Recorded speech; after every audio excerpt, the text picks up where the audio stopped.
மேலறையின் ஆசீர்வாதங்கள் 20ஆம் அதிகாரம் 19ஆம் வசனம். அதிகாரம் ஆரம்பிக்கும் போது இப்படி ஆரம்பிக்கிறது: குழப்பம், ஏமாற்றம், கவலை, கண்ணீர், பாடுகள். இவர்களுக்கு மற்ற இந்த அதிகாரம் ஆரம்பிக்கிறது. ஆங்கிலத்தில் a time of confusion, a time of fear, பயம். ஆனால் முடிக்கும்போது அந்த வசனம் எப்படி முடிகிறது? விசுவாசத்தோடு. 31ஆம் வசனம், நித்திய ஜீவனை அடையும்படி. குழப்பத்தில் ஆரம்பித்து அந்த அதிகாரம் முடியும் போது நித்திய ஜீவனில் முடிகிறது. இந்த நாளின் செய்தி முதல் குறிப்பு 19ஆம் வசனம். 19ஆம் வசனம், வாரத்து முதல் நாளாகிய அன்றைய தினம் சாயங்கால வேளையில் சீஷர்கள் கூடியிருந்த இடத்தில் யூதர்களுக்கு பயந்ததினால் கதவுகள் பூட்டப்பட்டிருக்க நடுவில் இயேசு வந்து நின்று உங்களுக்கு சமாதானம் என்றார்.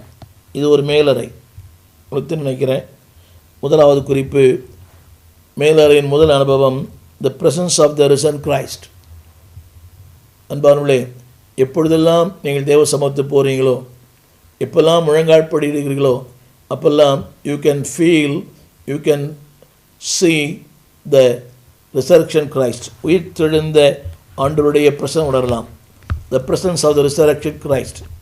எப்பெல்லாம் முழங்கால் படிக்கிறீர்களோ, நான் வசனத்தை படிக்க கேளுங்க. இயேசு வந்து நின்று, எங்கே தெரியுமா? பூட்டி அறைக்குள்ளே. இவனை சொல்ல விரும்புகிறேன். ஆங்கிலத்தில் ஒரு வார்த்தை இருக்கிறது, lock doors will not give you peace. பூட்டப்பட்ட அறைகள் சமாதானத்தை தராது. பூட்டப்பட்ட வாழ்க்கை, பூட்டப்பட்ட இதயம், பூட்டப்பட்ட எண்ணங்கள், எவ்ரிதிங் இஸ் லாக்ட். தேவனுக்கு அங்கே இடமே இல்லை. நான் என்னுடைய எங்கே உன் வாழ்க்கையை பூட்டியிருக்கிறாயோ, ஆண்டவருக்கு இடம் இல்லையோ, அங்கே சமாதானம் இல்லை. அங்கே குழப்பம், அங்கே கண்ணீர், அங்கே போராட்டம், அங்கே பாடுகள். வேர் there is open, there will be peace. திறந்த மனம், திறந்த வாழ்க்கை.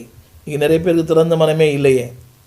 திறந்த வாழ்க்கை இல்லை, ஏற்றுக்கொள்கிற மனப்பக்குவமே இல்லை. இங்கே என்னுடைய முதல் குறிப்பு, மேலறையின் முதல் ஆசீர்வாதம், the presence of the risen Christ. உயிர்த்தெழுந்த ஆண்டவரின் பிரசன்னத்தை உணரலாம். மேலறைக்கு போனீங்கன்னா பாடுகள் உண்டு. பல நேரங்கள் அங்கே போக முடியல. நான் மேலே சொல்லும் மேல் தேவ சமூகம். இன்றைக்கு முழங்கால் போட முடியல. 1000 அழுத்தம், 1000 போராட்டம், மாற்றுவழிகளை கையாள வேண்டாம். மனிதர்களை தேடி ஓடுவது இல்லை.